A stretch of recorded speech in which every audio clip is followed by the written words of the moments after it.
Everyone, আসসালামু আলাইকুম। আমি আসমা, তুহা ডেইলি ব্লগে সবাইকে স্বাগত জানাই। দূরে কিংবা কাছে যে যেখান থেকে আমার ভিডিওটা দেখছেন, আশা করি আল্লাহর রহমতে সবাই ভালো আছেন। আলহামদুলিল্লাহ, আমরাও ভালো আছি। আজকে আবার নতুন একটি ভিডিও নিয়ে হাজির হলাম, আশা করি আপনাদের ভালো লাগবে। তো গতকাল রাত্রে ধুয়ে রাখা প্লেট বাটিগুলো এখন গুছিয়ে নিচ্ছি। তো সকালের কিছু কাজ যদি রাত চেক করে নেওয়া হয়, তাহলে সকালবেলা ঘুম থেকে উঠলে দেখা যায় কিছুটা রেস্টে থাকা যায়। আর সকাল হলে যেহেতু কাজে লেগে পড়তে হয়, তো সেই জন্য না সকালের কিছু কাজ রাতে করে নেওয়ার চেষ্টা করি। সকালবেলা ঘুম থেকে উঠে যেহেতু স্কুলে চলে যেতে হয়, তো সেখান থেকে এসে কাজ করতে করতে প্রায় অনেকটা সময় হয়ে যায়।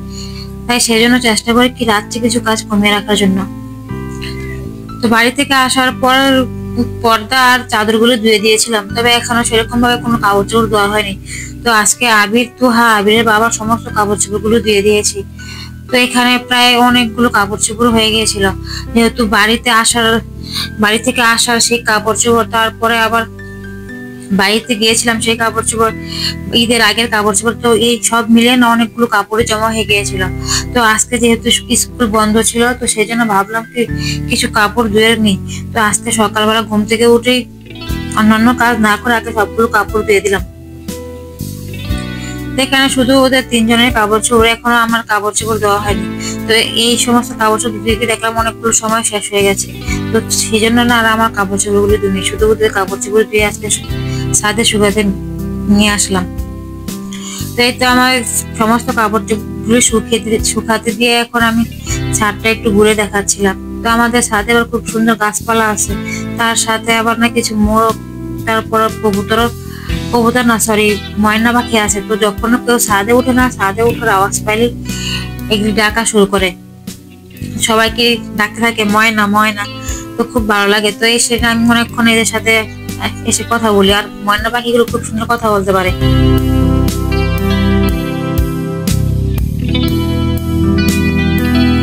তো আজকের এই ভিডিওটা ছিল পয়লা বৈশাখের।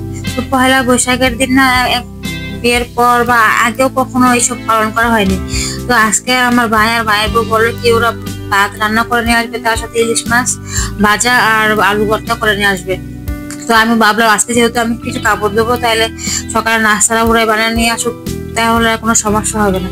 তো ওরা বাসা থেকে ভাত রান্না করে নিয়ে এসেছিল, তার সাথে ইলিশ মাছ আলু ভর্তা, সাথে ডালের বড়া বানিয়ে নিয়েছিল। তো সকালে নাস্তাটা সব ভাত খেয়ে আস্তে সকালে নাস্তাটা কাটিয়ে দিলাম। তো আলহামদুলিল্লাহ খুব ভালো লেগেছিল আজকে সকালের নাস্তাটা। তো সকালে নাস্তা শেষ করে একটা পার্সেল এসেছে আমার, তো সেটা এখন আনবক্সিং করছিলাম। আর এটা কি নিয়ে এসেছি, তো সেটাই এখন খুলছি আর আপনাদের সাথে শেয়ার করছি। তবে কিছুদিন ধরে বলছিলাম এটা অর্ডার দিব, তবে দেবো করে না, এখন অর্ডার দেওয়া হয়নি।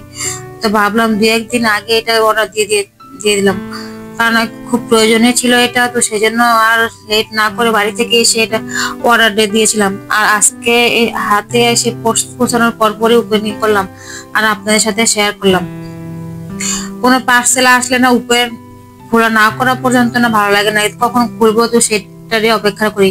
তো এই তো হাতে আসার পরপরই এটা খুলে এখন আপনাদের সাথে শেয়ার করছি। তো এটা ছিল একটা কাপড় রাখার হ্যাঙ্গার বা স্ট্যান্ড, বা ছেলেদের যে টি শার্ট বা গেঞ্জি শার্ট এসব আবিজাবি রাখার জন্য এটা আমি অর্ডার দিয়েছিলাম। তো আগে ছিল আমার ঘরে একটা দেয়ালের মধ্যে গ্রিল করা, তবে সেটা না মনে হয় কি দরজার সামনে বা আশেপাশে থাকলে ভালো লাগে না, তাই এটা আবার অর্ডার দিলাম। এটা দরজার পাশে থাকবে, দেখতে ভালো লাগবে আর বোঝা যাবে না যে এখানে কোনো কাপড় চোপড় রাখা আছে কিনা। তো সেই সমস্ত ভেবে না আজকে এটা অর্ডার দিয়েছিলাম।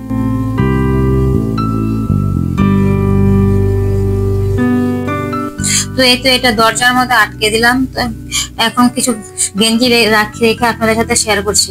তবে এটা খুব প্রয়োজনীয় একটা জিনিস, আমার দরকার ছিল, তো সেজন্য অর্ডার দিয়েছিলাম।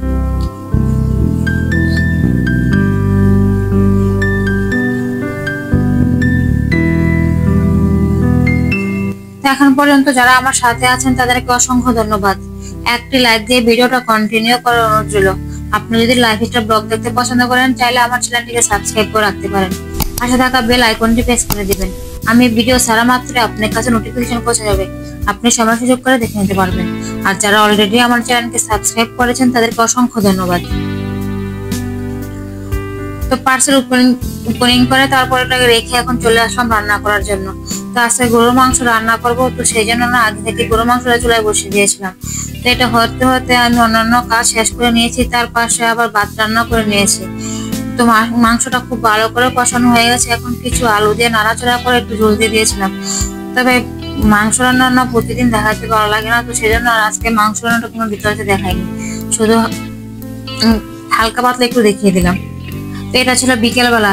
দুপুরবেলা যখন ছাদে কাপড় চোপড় মেলে দিয়ে আসলাম, কিছুক্ষণ পরে দেখি আবার আকাশ মেঘে কালো হয়ে আছে। তো আবার দৌড়ে গিয়ে সমস্ত কাপড় চোপড় নিয়ে আসলাম। পাতলা অন্যান্য কাপড় চোপড় গুলো শুকিয়ে গেছে, তবে এইগুলো বড় বড় জিন্সের প্যান্ট গুলো এখনো শুকায়নি। এগুলো যেহেতু অনেক ভারী, তো সেই জন্য না এখনো শুকাতে পারেনি। আর এই চৈত্র মাস বা বৈশাখ মাসগুলো না কাপড় চোপড় শুকিয়ে একদমই আরাম পাওয়া যায় না। বারবার গিয়ে ছাদের থেকে দৌড়ে দৌড়ে কাপড় চোপড় নিয়ে আসাটা অনেক কষ্ট। তো সেই জন্য না এই গরমকালে আমি বেশি একটা কাপড় চোপড় ছাদে শুকাতেও মন চায় না। আর এখন আপনার সাথে একটা জিনিস শেয়ার করি। এই আমার জানলাটার পাশে একটা সুন্দর কাঠগোলাপের গাছ, তো এই গাছটার মধ্যে মাশাআল্লাহ এত সুন্দর ফুল ফুটেছিল, তো ভাবলাম আপনাদের সাথে একটু শেয়ার করি। সুন্দর জিনিস দেখতে সবারই ভালো লাগে, তাই আমি দেখছি আর আপনাদের সাথেও শেয়ার করলাম। তো এই গাছটা কেমন হয়েছে, সাথে ফুলগুলো কেমন ফুটেছে অবশ্যই কমেন্টের মাধ্যমে জানাবেন। তো আমি যখন জানলাটা খুলে দিলাম, তার সাথে মশারিটা টাঙিয়ে এখন শুয়ে পড়বো, তো দেখলাম এত সুন্দর আর ফুলগুলো ফুটে আছে, তার সাথে আবার আকাশে খুব সুন্দর একটা চাঁদও দেখলাম পুরো দেখা যাচ্ছে। তো ভাবলাম একটু রেকর্ড করে রাখি। ফুল গাছ আমার বরাবরই খুব ভালো লাগে, তবে ব্যালকনি না থাকার কারণে না সেরকম ভাবে ফুল গাছ লাগাতে পারিনি। তবে আমি এখন যে বাড়িতে ভাড়া থাকি, তো সেই পাশে চারপাশে না খুব সুন্দর ফুল গাছ লাগানো, তো একদিন আপনাদের সাথে শেয়ার করব। তো আমার বাড়ির চারপাশে যেহেতু ফুল গাছ লাগানো, তো সেখান থেকে খুব সুন্দর ফুলের ঘ্রাণ আসে, তো খুব ভালো লাগে। তো এই তো আজকের ভিডিওটা এই পর্যন্তই। তো আজকের ভিডিওটা কেমন হলো সবাই কমেন্টের মাধ্যমে জানাবেন। সবার সুস্থতা কামনা করে এখানে বিদায় নিয়ে নিচ্ছি। আল্লাহ হাফেজ, আসসালামু আলাইকুম।